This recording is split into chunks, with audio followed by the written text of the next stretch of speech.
Hi everyone, kumusta po kayo? Happy weekend sa inyong lahat. Kumusta ang mga weekends nyo? I hope mapayapa at maayos kayo nakakapag-relax ngayon. Saan mang parte kayo ng mundo ngayon. Madalas nating naririnig ang linya na nagsasabi na you don't have to explain yourself to anyone because people who like you will always support you while people who don't like you will never believe you. Mga linyahang maaaring ginagamit natin o ina-apply natin sa mga sarili natin o para sa iba ay hindi sila sang-ayon sa mga linyang ito.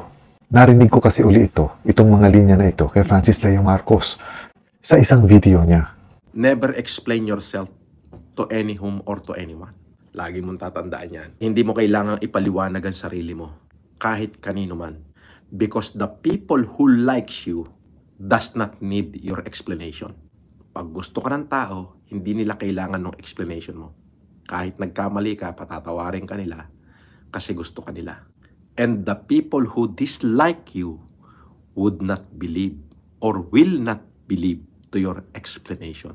Kapag hindi ka gusto ng tao, kahit anong explain mo pa ang gawin mo dyan, explain to death ka pa.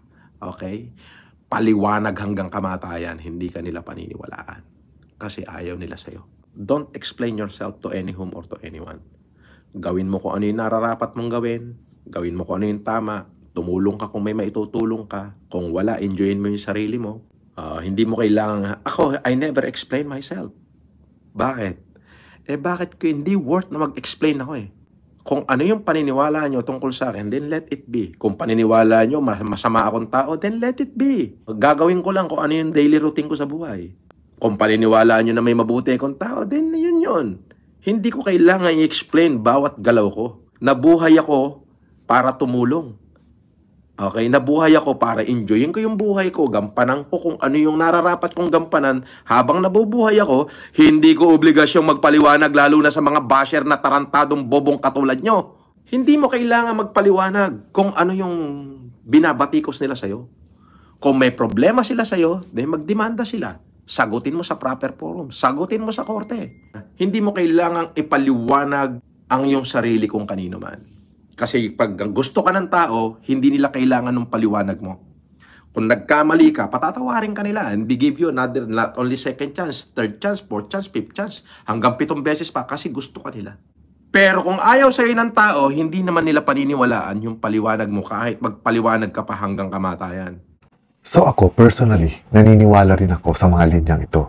Although hindi ko siya nagagamit sa halos lahat ng instances, pero naniniwala ako most of the time ay ina-apply ko ito sa sarili ko. Well, sabi nga nila, different folks, different strokes. Kumbaga magkakaiba-iba tayong tao, magkakaiba-iba yung pangalan natin, magkakaiba-iba yung mga pamilya natin, magkakaiba-iba yung pinanggalingan natin, at magkakaiba-iba yung mga environment natin.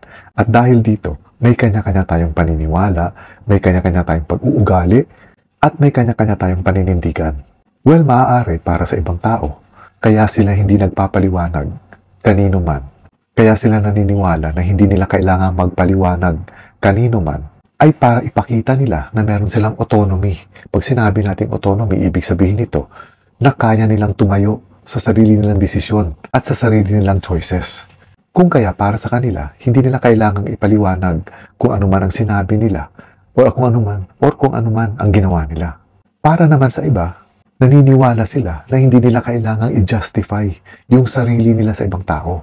Kumbaga, kung nasabi na nila o nagawa na nila, yun na yun.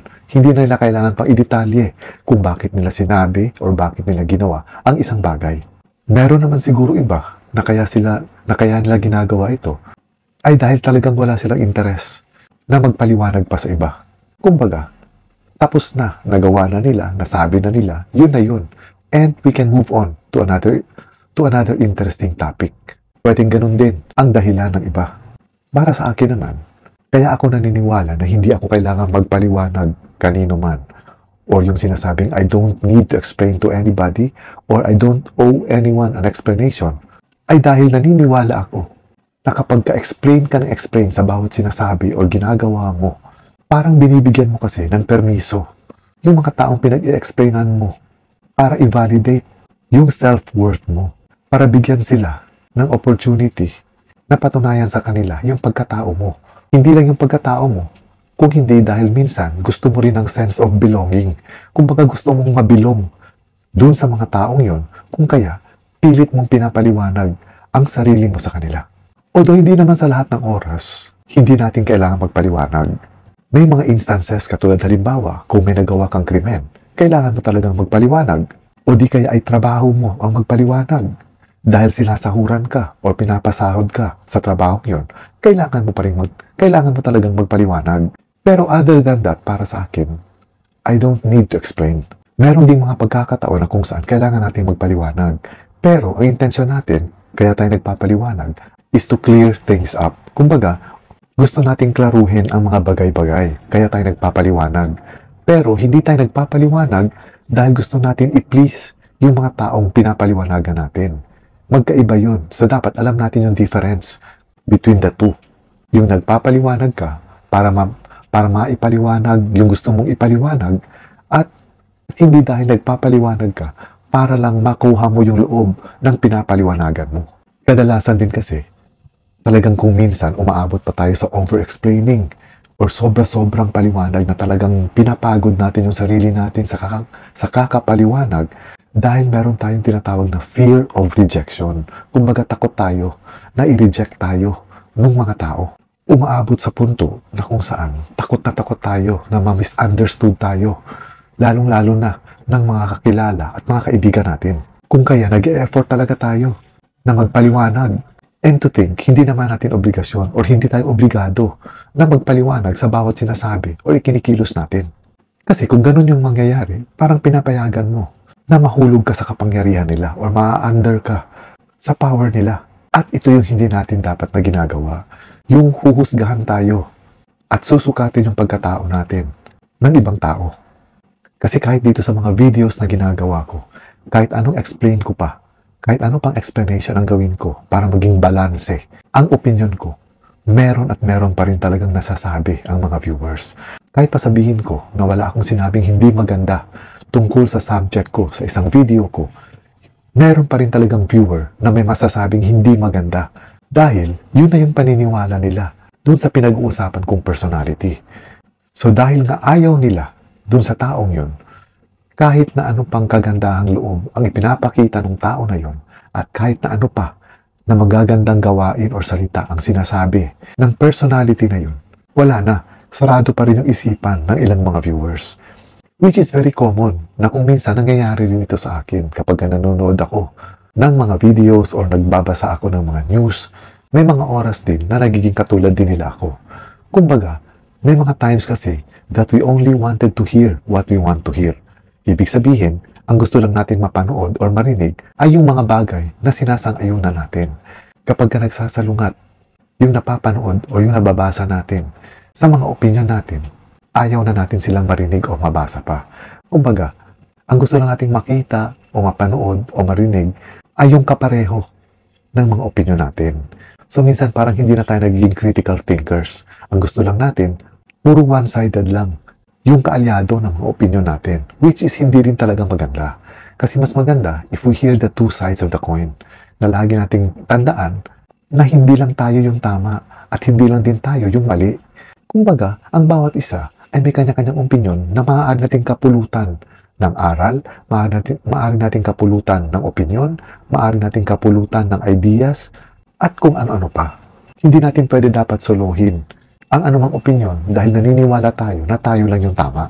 But anyway, again para sa akin, kung ano man yung opinion ko, kung ano man yung nasabi ko, hindi ko na kailangan pa ito paulit-ulit na ipapaliwanag sa mga taong hindi sumasang-ayon sa mga nasabi ko.